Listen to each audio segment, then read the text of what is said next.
Oh,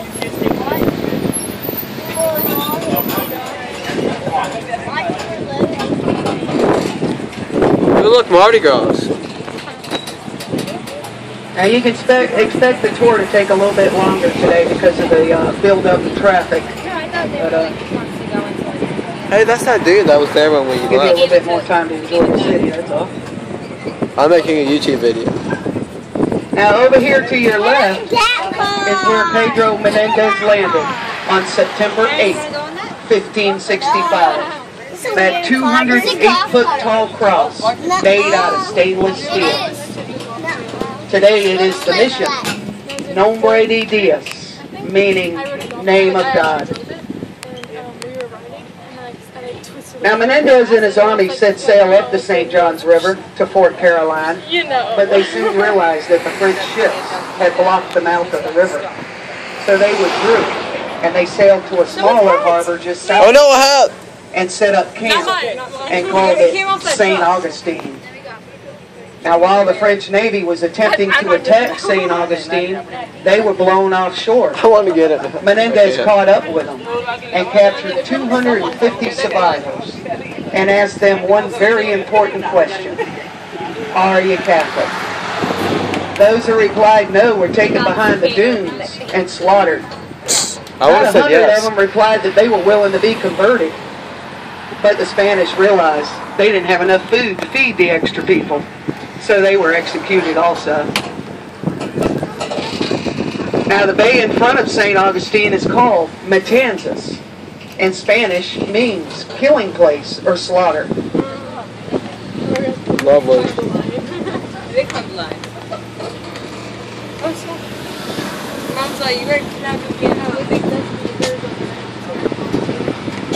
Now I do want to remind everybody, as long as you have our ticket, you can take advantage of any of our free parking spaces. The two stops that we just left from, you can park at either one of those.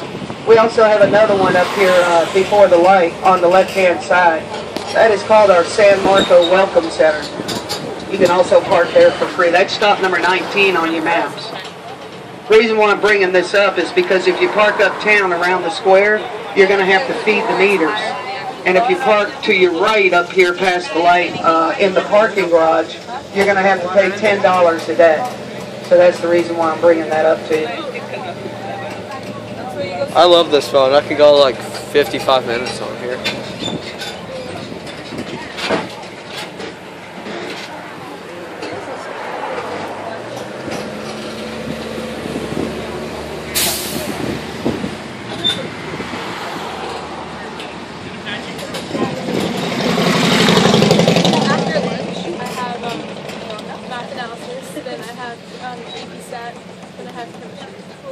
It's like all like mathematical fields right there after lunch. I know, I love those. That's why I went in the morning. They stopped chemistry at my school. Last year I had all my classes this lunch. Kind of even sad because lunch is that time. Also want to remind everybody while you're out and about touring the town, now the humidity is pretty bad, so make sure you keep some nice cold water with you so you don't become dehydrated. It's very easy to become dehydrated.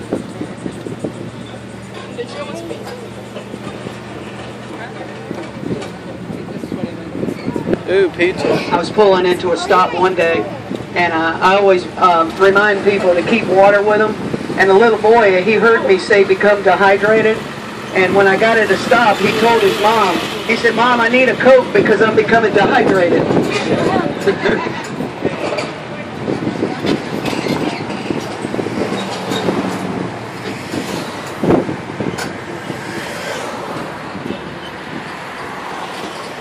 God, I should work here. Get going here.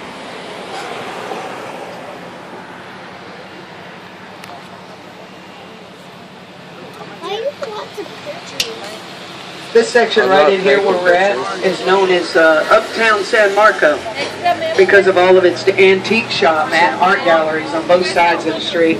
Good section to walk around, those of you that really enjoy antiques and art.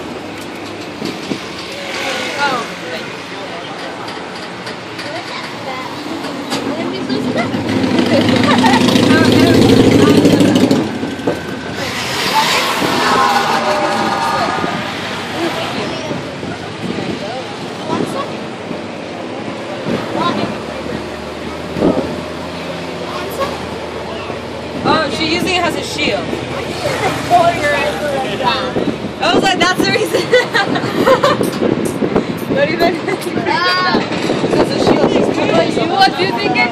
No, it's there. No, I said you should have used. I should have done that. Yeah,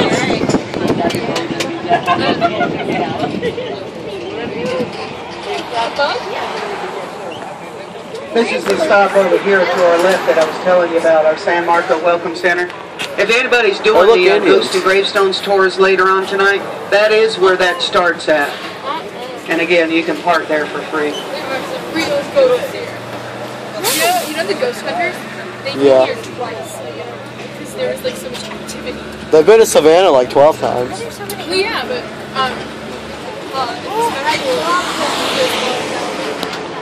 I want to get one of those. you can drive it on the road. You can drive it here. She can drive that? Yeah, on the road. But She can drive that on the road. I don't think she knows. Hey, look, can me and you chip in to get one? You can drive. For 2 more weeks, nobody's going to care. You can drive something. Are you? I would try that. I'm gonna follow me somewhere. I wouldn't follow. What do you think that flag is for? That see, one, yeah. One looks like a French flag that. Ooh, a Corvette. I hate French Corvettes. flag is blue, red and white, and like a red. That's probably what it looked like back then, though. Oh yeah, maybe. That's probably the Spanish flag from back then. Spanish, England, and I don't know the other two. The Spanish flag now looks way different. Just like, Hey, Ethel. which one? Hi. Oh, look, there's a Ripley's Believe It or Not. Purple one? Where? Yeah. I don't see it. There it is. Ripley's Believe It or Not. I'd rather not believe it. Hey, that looks like my friend's Mustang. It's on my pocket. Wait, I can see it. Now, 21 years later, the Protestants got their revenge. Sir Francis Drake and 2,000 privateers burnt the city to the ground and chased everyone into the swamp. Why did you do that? An attack such as this led to the city to become a presidio, or walled city. Right there, in that tiny cabin. Now over here to your left is the Kubo line. Now that is made out of palm log and earth. Along that line are your main entrance into the city gates.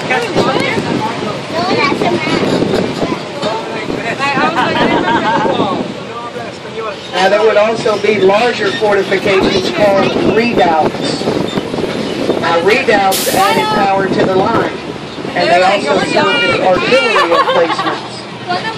Straight up in front of us to our right is the Santo Domingo redoubt.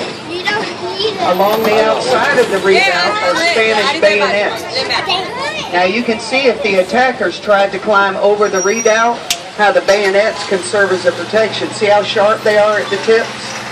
Holy crap. Also inside the redoubt, you can see where the cannons would have been placed. Now the Indians would take the tips off of the Spanish bayonets and they would use them as needles to do their sewing with. Wow. Home of the big. The I'm building not going over to here finish on our reading that. left in 1910 was the Orange Street School. It was an elementary school. It served grades 1 through 6. Now back then the teachers were paid $20 a month. It's more than It they is a make now. Mediterranean style building. Today it serves as a school board building. Now a couple of weeks ago I was given a tour and I didn't realize most of the people on my trolley were teachers. And as soon as I said that, they all hollered out. The pay rate hasn't gone up much since then. That's what I said. Building over here on our right now is a parking garage and a visitor's information center. Now that is where the Grand San Marco Hotel was. What are you looking at? That hotel was 260 feet long, 5 stories tall. In the center it had a tower that stood 131 feet. It was said it could be seen 16 miles out to sea. It was owned by a wealthy Boston merchant, Isaac S. Croft. Now inside the hotel, it had its own theater, with a stage, a scenery loft with footlights, and a Barnacle horse Mills. elevator. And 1885 was when Henry Flagler first visited St. Augustine, and it was at the San Marco Hotel where he stayed at on vacation. Now later on, I'm going to talk a lot more about Hey, look, Henry old Flagler. people in Florida. But right now, we're going That's to come weird. into our stop number 3, the Visitors Information Center. Huh? Now inside, there's a small museum. We also have a ticket booth where you can purchase discounted tickets to any of our attractions in town. What? And you can also make reservations for the Ghost and Gravestones tours for later on tonight. Now, if anybody wants off at this stop, please wait for the bell, and then you can exit off on either side, going down backwards, holding on to the handrails, watching your head and step. Are we getting off first? No, it's visitor center. We have water. All right. Oh, you guys have water? Sound of the bell. We'll begin here. Now, I do want to remind everybody your tickets are good for 3 days, and you can use the trolley as many times as you want to during those 3 days. If you lose those little round stickers, don't worry about it. We'll get you some more. Just hang on to your tickets, though. Your tickets also include the beach bus. Now, the beach bus always leaves and comes from stop number 15. And that'll get you over to the Alligator Farm or the Lighthouse. Now, if you do plan on visiting either one of those during your stay, I do advise you to try to catch the beach bus by 1:30 so that you have enough time to spend over there and you can get back over here in time. God, I want to drive one. I want to drive one of those. I want a motorcycle so bad, but I have to be 17. I saw the coolest motorcycle. Bright lime green motorcycle. You know what the best motorcycles are? Ducatis. Now, straight in front of us They're- over here is the they're Ripley's Italian. Believe It or Not Museum. That was once operated as a hotel by Marjorie Kinnan Rollins, who popularized the cracker culture with her book, Cross Creek. Now, in Florida, the term cracker refers to the whip that the cowboys used to crack the cattle out of the swamp. Now, the Florida Territory was purchased from Spain in 1821 when the yellow fever epidemic broke out. Hey, weren't we just That here? epidemic hit this town so fast and so quick, killed so many people in such a fast pace of time, We're doing it again. that the town had immediate need for a burying ground. Over here to our right is the Huguenot Cemetery. Now that is where the non-Catholic yellow fever victims were buried. Now don't be fooled by a little amount of graves in there. Back then, they bury up to 25 people per grave.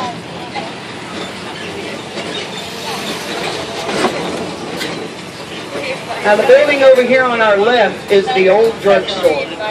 Now that building has never been painted. It's made out of cedar and cypress. Cedar and cypress resist the humidity and rotting. Now a man by the name of T.W. Spicer, a druggist, came to St. Augustine in 1875. Now he wanted to make his fortune in the oranges, but he soon realized that it took a long time for the oranges to mature. And since he had a family to support, so he transferred his business to this store. Now back then, you didn't need a prescription for medication. You just went inside the drugstore and the druggist mixed you up something made out of grain alcohol, spring water, and opium. Sure made him feel better. Straight up in front of us is the Tolomado Cemetery. That is where the Catholic yellow fever victims were buried. I don't see it. Alright, we're going to come into our next stop, stop number 4, the old drugstore. Now, if anybody wants off at this stop, please wait till I come to the stop, and then when I ring my bell, it'll be safe to exit off on either side. Going down backwards, holding on to the handrails, watching your head and step.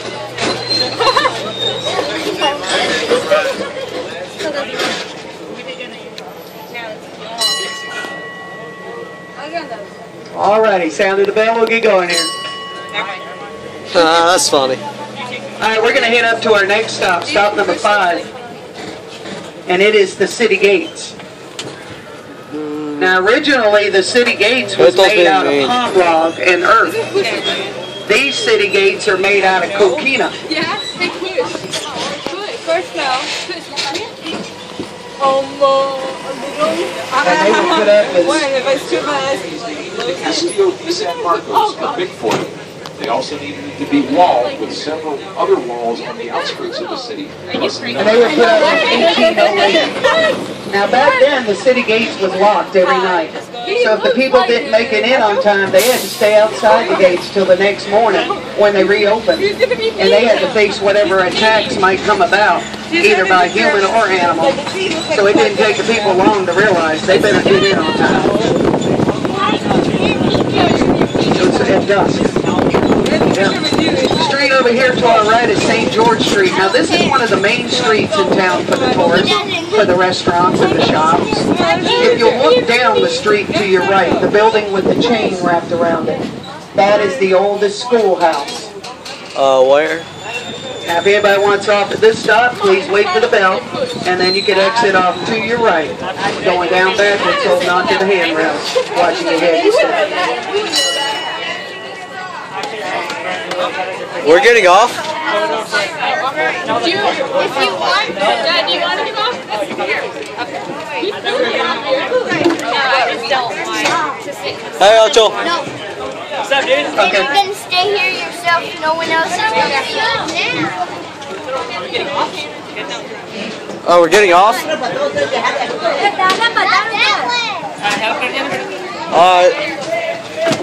we're getting off. Let's get off. Whoa. You need to have two? Come on. Where are we going now?